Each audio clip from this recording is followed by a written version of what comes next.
Suscríbete a nuestro canal de YouTube, Salgado Numa. De Nuevas Ideas, José Urbina, y es que sin duda vienen a darle fortaleza a esa frase que tanto ha repetido el presidente de la República, que es dar una pronta y cumplida justicia a las víctimas. Así lo ha dicho el presidente de la República, algo que... Hola, ¿qué tal? ¿Cómo están? Aquí nuevamente en tu canal informativo Salgado Numa.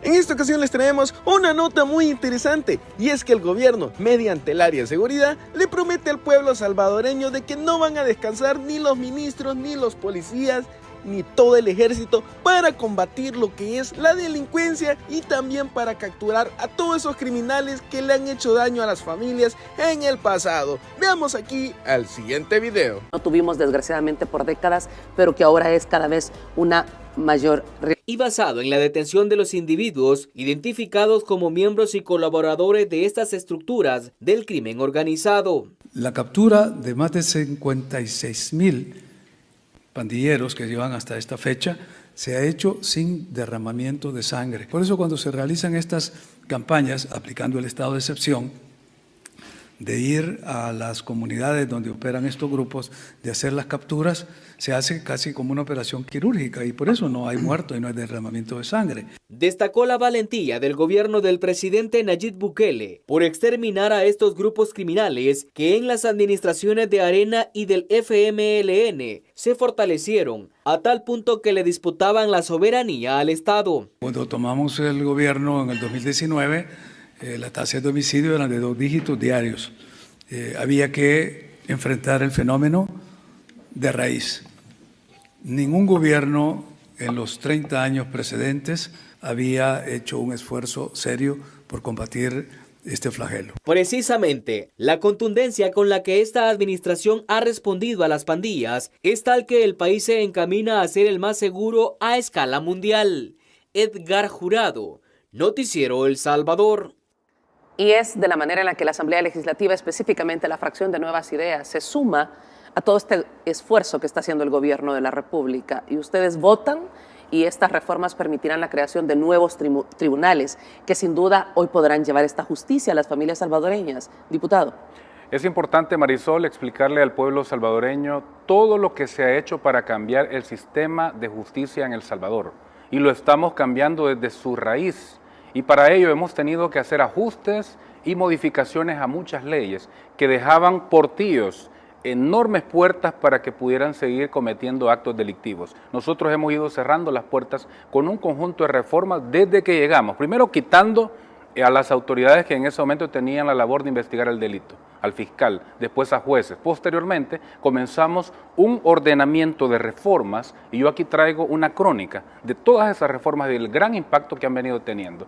Porque prácticamente lo que teníamos en El Salvador era una prosperidad de criminales, o sea, criminales que estaban llegando, como lo decía la nota, prácticamente a someter al Estado.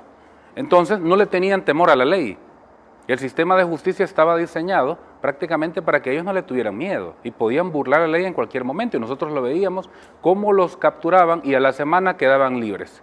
¿Qué hicimos? Comenzar a hacer reformas importantes, un conjunto de reformas. Por ejemplo, la ley especial contra los delitos informáticos y conexos. Sabemos cómo extorsionaban a través de toda la red digital, teléfonos celulares, a través de cualquier red social. Había toda una persecución también contra las personas inocentes y acoso. Detuvimos eso. Después reformas a la ley reguladora de las actividades relativas a las drogas. Aquí prácticamente sabemos que también las pandillas estaban siendo utilizadas como instrumento también para movilizar droga.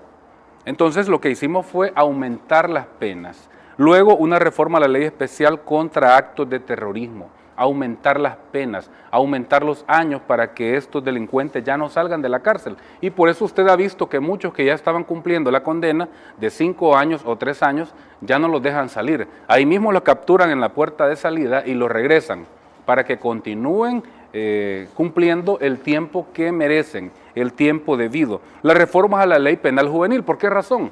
Porque prácticamente los líderes de las pandillas están utilizando a los menores de edad para matar. Y de esa manera, como la ley no los abarcaba, entonces utilizaban a los menores para que fueran a matar. pero discúlpenme, mata, no importa la edad, el mismo daño es para una familia que pierde a su papá, a su mamá, a sus hijos.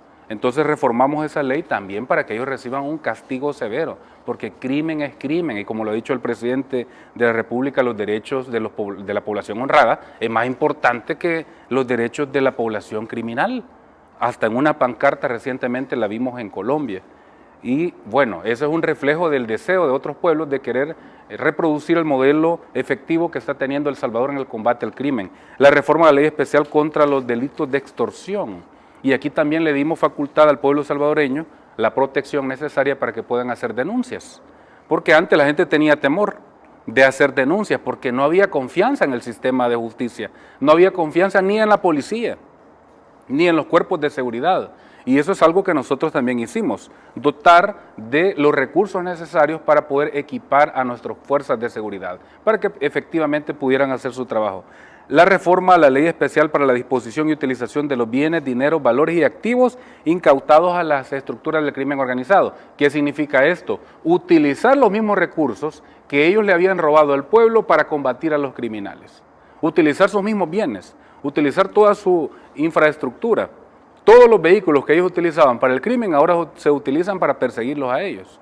Hicimos ese cambio, la reforma al Código Procesal Penal también, que buscaba aumentar con mayor fuerza las penas por los delitos de extorsión e intimidación, la reforma a la ley contra el crimen organizado, porque sabemos muy bien que en el tema del crimen organizado, ahí habían una ventana de oportunidad para el crimen.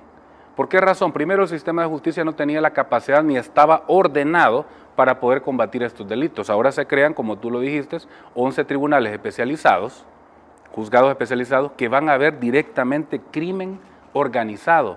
¿Y quiénes estaban vinculados a este tema? Bueno, las pandillas, los terroristas también, las reformas a la ley especial también de telecomunicaciones. Esto con el objeto de cortar de raíz todos esos aparatos que se roban, que hurtan celulares y que después los activan los criminales. ¿Tú recuerdas cómo desde los penales antes, en gobiernos pasados, hacían miles de llamadas y desde los penales extorsionaban? Hoy ya no lo pueden hacer. Y dentro de todas estas reformas también se busca borrar la huella alusiva a estos terroristas.